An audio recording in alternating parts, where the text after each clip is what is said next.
Okay, 4 months ago, a runner commented this on one of my videos. Currently running 20 minutes and 35 seconds for the 5K and aiming for a sub 3 hour marathon in October. I replied, "Top man, I wish you all the success.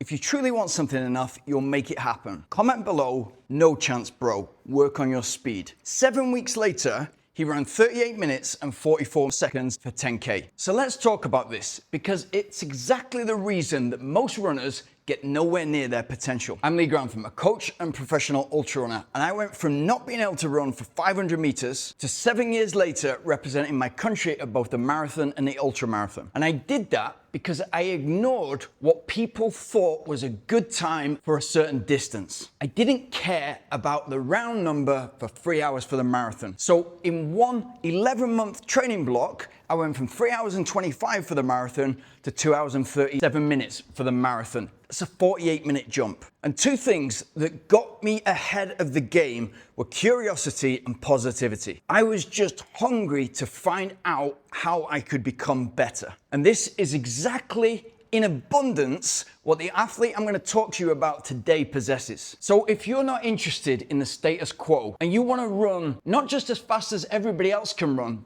but reach your potential and train in an optimal way, and you've got that positivity and work ethic, then get in contact by booking a call in the link in the description. When he started working, he'd ran a marathon in October 2025 in 3 hours and 32 minutes. The weekend before we started working together, he'd ran 44 minutes and 5 seconds for the 10K. So we had a pretty solid starting point of his current fitness. But if you put that out there, I ran 3 hours 32 for the marathon, I want to go 33 minutes faster and run a sub 3, the negative people are going to dismiss that. If you tell somebody you've just run 44 minutes and in 8 months you're going to train towards running a sub 3 hour marathon, those negative people are going to be there again. I wonder where they get their time from. And even if you tell them you've run a 5K in 20 minutes and 35 seconds, his best time so far, you're going to get that comment. "No chance bro, work on your speed." Okay, let's get to work. I accept that challenge. So 44 minutes, about the equivalent time of a 3 hour 30 marathon. But we're not starting there. We're starting from that 20:35 5K. Why can you run that? 7 weeks later, his 10K time has improved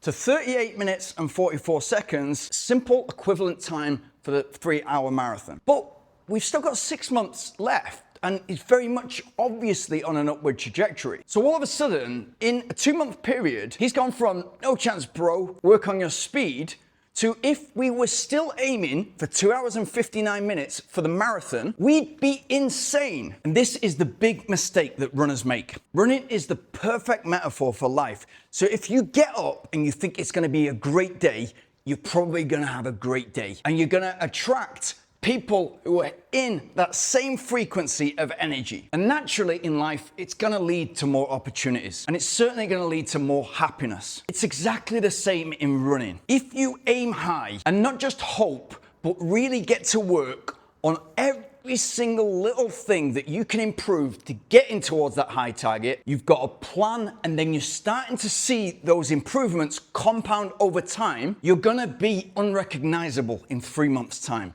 And completely unrecognizable in 3 training blocks in 9 months before the next October marathon. When you put this on social media, when I put this on YouTube, it's okay, he's a genetic freak. You see it all the time in the comments because people are projecting what they cannot do or what they do not want to work towards. They're projecting that to justify their own shortcomings. To be anywhere near your potential, you've got to leave the group behind. You've got to get away from the earshot of the noise that group is making. 4-5 interviews on Sunday before the London Marathon. Same questions, Sebastian Sawe had different answers. Is the world record possible on Sunday? Yes. Can you see Sebastian Sawe 1 hour 59 something when you get to that finish line?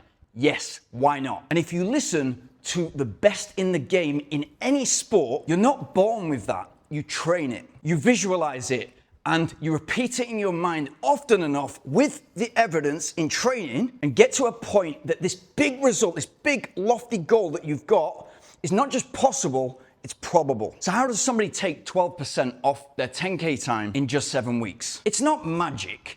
It's just precision. How many hours in a week have you got available to run and support your running? What else have you got going on in life that affects that? And how do we remove any fat so that every single time you're going out there and running and supporting the running, it has complete purpose on where your starting point is and where you're trying to get to. And when you go from suboptimal training to optimal training specifically for you, there are multiple massive breakthroughs available to you. Now, I often say in videos, but it's a moving target. Of course it is. It has to be a moving target. If you've got a marathon 9 months from now, how can we possibly put a number on what you are capable of if we're taking you from suboptimal training to doing everything right and at the right time? And not just that, the progressions from that to lead you on to much faster times. To put a time on it, sub 3, is just to limit yourself to a round number that group is chasing because they've heard in the office or at their running club that that's a good time for an amateur runner. But is it a good time for you? And what are we actually trying to do here? Are we trying to tick boxes and please the group? Or are we trying to continually improve, constantly develop ourselves, constantly develop our character and the way that we attack training, become a way better trainer, and as a byproduct, run much faster times? Are you doing it for you or are you doing it for somebody else? So the question is not, can you go from 44 minutes for 10K to sub 3 hours for the marathon? The question is, and you should ask yourself this, am I training optimally?